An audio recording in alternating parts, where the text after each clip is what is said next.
Movie की शुरुआत एक हॉस्पिटल से होती है जहां एक बच्ची पैदा होती है। उसके बाप हैरी को जब पता चलता है कि उसकी बेटी पैदा हुई है तो हैरी बहुत ज्यादा अपसेट हो जाता है। ऊपर से जब हॉस्पिटल में होने वाली बच्ची के खर्चे का पता चलता है उसे और भी ज्यादा गुस्सा आता है क्योंकि वो बहुत ज्यादा कंजूस होता है। हैरी और उसकी बीवी जिनिया अपनी बेटी को गाड़ी के ट्रंक में फेंक देते हैं जैसे वो कोई बेकार सी चीज हो। ये दोनों इतने बेईमान होते हैं कि पूरा मोहल्ला उनके करतूतों को जानता होता है। वो बच्ची गाड़ी में घूमती घूमती घर पहुंच जाती है मगर हैरी और जिनिया उसे गाड़ी में ही भूल जाते हैं। उन्हें बिल्कुल अंदाजा नहीं होता कि उनकी बेटी स्पेशल पावर्स के साथ पैदा हुई है। वो उसका नाम मैटिल्डा रखते हैं और सबसे अजीब बात ये होती है कि मैटिल्डा कुछ दिनों में ही अपना नाम लिखना सीख लेती है। हैरी और जिनिया हर वक्त मैटिल्डा को इग्नोर करते रहते हैं और उसकी प्रॉपर परवरिश नहीं करते। जब मैटिल्डा सिर्फ 2 साल की होती है तभी वो अपनी एज से ज्यादा चीजें खुद सीख लेती है। वो इतनी सी उम्र में अपना ख्याल खुद रख लेती है। रोज सुबह उसका भाई माइकल स्कूल चला जाता है। हैरी बेईमानी करने के लिए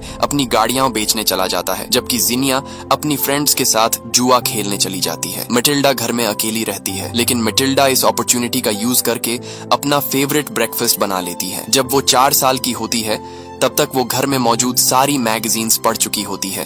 हालांकि अभी तक उसने स्कूल भी ज्वाइन नहीं किया होता। एक दिन मैटिल्डा अपने फादर के पास जाती है और एक किताब मांगती है लेकिन हैरी साफ साफ मना कर देता है और कहता है कि किताब की क्या जरूरत है जब घर में टीवी है। इसी लम्हे मैटिल्डा को एहसास होता है कि वो अपनी फैमिली से बिल्कुल डिफरेंट है और अगर उसे कुछ चाहिए होता है तो उसे खुद ही हासिल करना होगा। अगली सुबह जब सब घर से चले जाते हैं तो मैटिल्डा फोन डायरेक्टरी से लाइब्रेरी का एड्रेस निकालती है और जैसे तैसे करके खुद लाइब्रेरी पहुंच जाती है। वहां उसकी मुलाकात लाइब्रेरियन मिसेस फेल्प्स से होती है। मिसेस फेल्प्स उसे चिल्ड्रन वाली बुक्स देना चाहती थी लेकिन मैटिल्डा कहती है कि उसे पता है वो क्या पढ़ना चाहती है। जब उसकी माँ जुआ खेलने चली जाती तो मैटिल्डा रोज घर से निकलकर लाइब्रेरी चली जाती और बहुत सारी बुक्स पढ़ती रहती। मिसेस फेल्प्स नोट करती है कि मैटिल्डा इतनी छोटी एज में भी बहुत तेजी से बुक्स खत्म कर रही है, इसलिए वो मैटिल्डा को लाइब्रेरी कार्ड ऑफर करती है ताकि वो बुक्स घर ले जा सके और उसे रोज लाइब्रेरी न आना पड़े। मैटिल्डा खुशी से कार्ड ले लेती है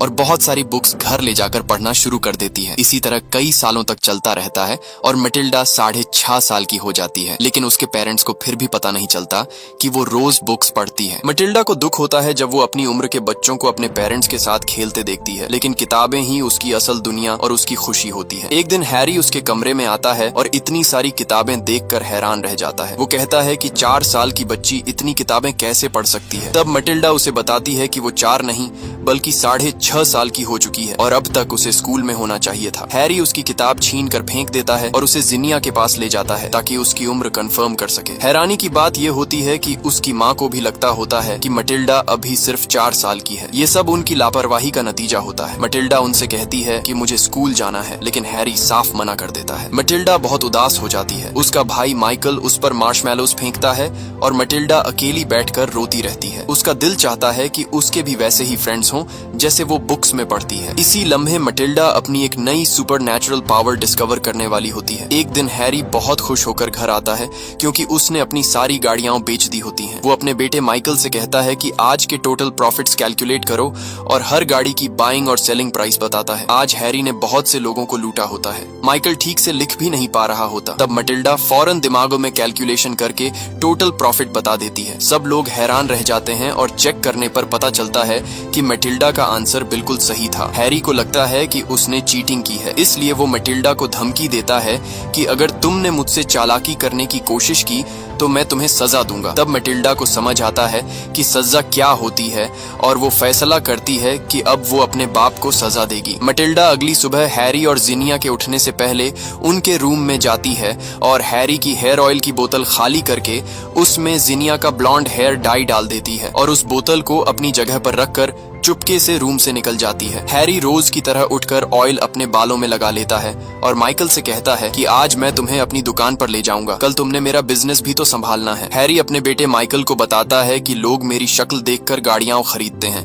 इसलिए मुझे तैयार होने में इतना वक्त लगता है। लेकिन जब वो बाथरूम से निकलता है तो उसके बाल पीले रंग के हो चुके होते हैं। मटिल्डा मुश्किल से अपनी हंसी रोक पाती है, जबकि माइकल और जिनिया उसके बाल देखकर हैरान रह जाते हैं। हैरी चीखने लगता है और अपने बालों को कैप से छुपाने की कोशिश करता है। उस दिन हैरी मटिल्डा को भी अपना शोरूम दिखाने ले जाता है। सीआईडी भी हैरी पर नजर रख रही होती है, क्योंकि हैरी चोरी की हुई गाड़ियों के पार्ट्स भी बेचता है। शोरूम पहुंचकर हैरी खुश होकर बताता है कि वो डुप्लीकेट स्पेयर पार्ट्स को ओरिजिनल बताकर महंगी कीमतों में बेचता है। वो ग्लू से टूटे हुए पार्ट्स जोड़ देता है क्योंकि यह सस्ता पड़ता है। मटिल्डा उसे कहती है कि यह तो कस्टमर्स के साथ फ्रॉड है, लेकिन हैरी जवाब देता है कि ईमानदार आदमी कभी अमीर नहीं हो सकता। वो गाड़ियों के माइलेज मीटर्स भी कम कर देता है ताकि गाड़ी कम यूज्ड लगे और इंजन हेल्थी दिखे। वो अपने बेटे को सब कुछ सिखाता है कि कैसे बेईमानी करनी है, लेकिन मटिल्डा को यह सब बिल्कुल पसंद नहीं आता। तब हैरी उसे स्टूपिड कहकर इंसल्ट करता है और कहता है कि मैं तुमसे ज्यादा समझदार हूँ। ये सुनकर मटिल्डा उदास हो जाती है। तब मटिल्डा हैरी से बदला लेने का फैसला करती है और हैरी की कैप को ग्लू से चिपका देती है। तभी जिनिया आती है और सबको लंच के लिए ले जाती है, क्योंकि आज उसने जुए में अच्छा खासा पैसा जीत लिया था। रेस्टोरेंट में जिनिया हैरी से कहती है कि कैप उतारो, लेकिन हैरी उसे उतार नहीं पाता। जब जिनिया जोर लगाती है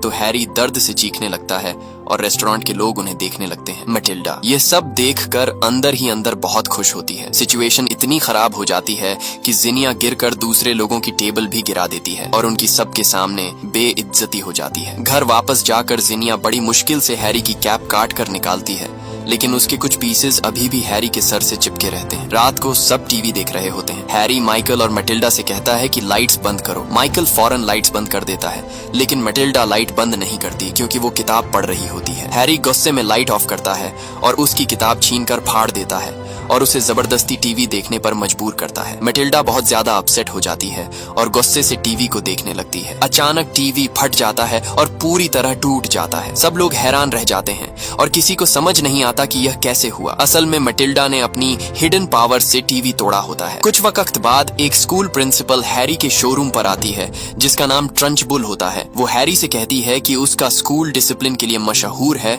और उसके स्कूल में कोई बदतमीज बच्चा सरवाइव नहीं कर सकता। हैरी फौरन कहता है कि मेरी बेटी मटिल्डा को तुम्हारे स्कूल की जरूरत है। फिर वो ट्रंचबुल को डिस्काउंट पर गाड़ी बेचने की डील करता है, बस शर्त ये होती है कि वो मटिल्डा को स्कूल में एडमिशन दे दे। ट्रंचबुल डील मान लेती है और गाड़ी खरीद लेती है। जब हैरी मटिल्डा को बताता है कि वो स्कूल जाएगी तो मटिल्डा बहुत खुश हो जाती है और एक्साइटमेंट में अपने फादर को हग कर लेती है। लेकिन मटिल्डा नहीं जानती थी कि वो कितने खतरनाक स्कूल में जाने वाली है।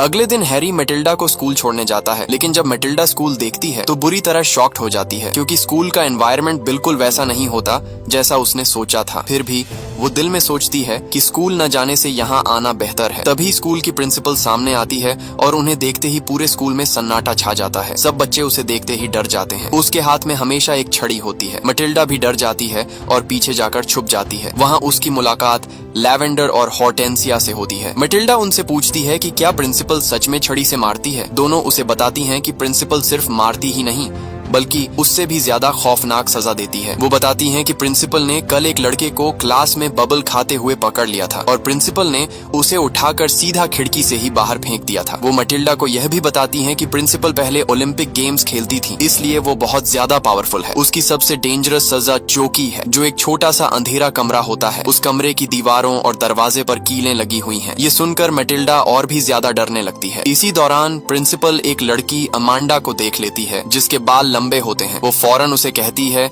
कि कल से तुम्हारा हेयर स्टाइल चेंज होना चाहिए। जब अमांडा मना करती है तो प्रिंसिपल उसके बाल पकड़कर उसे हवा में घुमाती है और दूर गार्डन में फेंक देती है। उसके बाद वो सब बच्चों को फौरन क्लासेस में जाने का कहती है। लेकिन मटिल्डा की टीचर मिस हनी प्रिंसिपल से बिल्कुल अलग होती है। वो बहुत नरम दिल और सब बच्चों से प्यार करती है। मिस हनी मटिल्डा का वेलकम करती है। वो मटिल्डा से कहती है कि अगर तुम्हें कोई जवाब आता हो तो बिना डरे हाथ खड़ा करना। क्लास में मिस हनी बच्चों से मैथ्स के सवाल पूछती है। आसान सवालों के जवाब तो सबको आते हैं, लेकिन जब वो एक मुश्किल सवाल पूछती है तो पूरी क्लास चुप हो जाती है। तभी मटिल्डा फौरन सही जवाब दे देती है। ये सुनकर मिस हनी हैरान रह जाती है। जब वो खुद कैलकुलेट करती है तो उसे पता चलता है कि मटिल्डा का जवाब बिल्कुल सही था। वो मटिल्डा से पूछती है कि उसे यह सब कैसे आता है। मटिल्डा बताती है कि उसे मैथ्स और किताबें पढ़ना बहुत पसंद है। मिस हनी मटिल्डा की इंटेलिजेंस देखकर बहुत इम्प्रेस्ड होती है। वो फौरन प्रिंसिपल के ऑफिस जाती है और उसे बताती है कि मटिल्डा बहुत इंटेलिजेंट है और उसे बड़ी क्लास में होना चाहिए। लेकिन प्रिंसिपल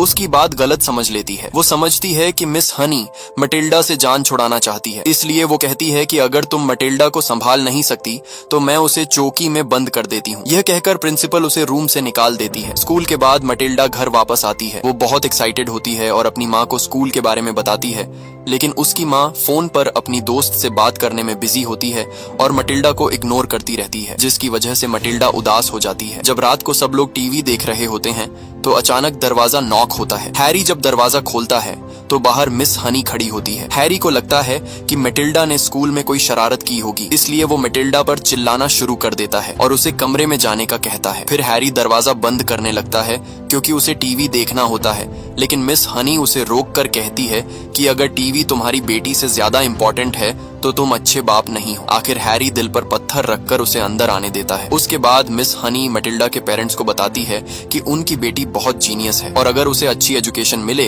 तो वो कुछ ही सालों में कॉलेज तक पहुंच सकती है। लेकिन मटिल्डा के पेरेंट्स को एजुकेशन की वैल्यू का पता नहीं होता। जिनिया मिस हनी की इंसल्ट करती है और कहती है कि जिंदगी में खूबसूरती और स्टाइल ज्यादा इंपॉर्टेंट होते हैं, जबकि हैरी कहता है कि कॉलेज से ग्रेजुएट होने वाले लोग बेकार सी जॉब्स करते हैं। उस पर मिस हनी कहती है कि जब कोई बीमार होता है तो वो पढ़े लिखे डॉक्टर के पास ही जाता है और डॉक्टर कॉलेज से ही पढ़कर बनता है। कुछ ही देर में मिस हनी समझ जाती है कि इस फैमिली को समझाना बहुत मुश्किल है, क्योंकि वो कुछ समझना ही नहीं चाहते। जाने से पहले वो मटिल्डा के लिए एक किताब छोड़ जाती है। मटिल्डा मिस हनी को छुप कर देख रही होती है। उसके बाद मटिल्डा को अपना स्कूल और मिस हनी दोनों बहुत पसंद आने लगते हैं। अगले दिन प्रिंसिपल बहुत गुस्से में होती है। वो सब बच्चों को हॉल में जमा करती है क्योंकि वो ब्रूस नाम के लड़के को सजा देने वाली होती है। असल में ब्रूस ने प्रिंसिपल का चॉकलेट केक खा लिया होता है। ब्रूस को सजा यह होती है कि उसे पूरा केक खाना होगा। सब बच्चे डर रहे होते हैं और उन्हें लगता है कि केक में कुछ गलत होगा। ब्रूस केक खाने से इनकार कर देता है, मगर प्रिंसिपल उसे सख्ती से केक खाने का कहती है, इसलिए ब्रूस भी मजबूरन केक खाने लगता है। मगर केक इतना टेस्टी होता है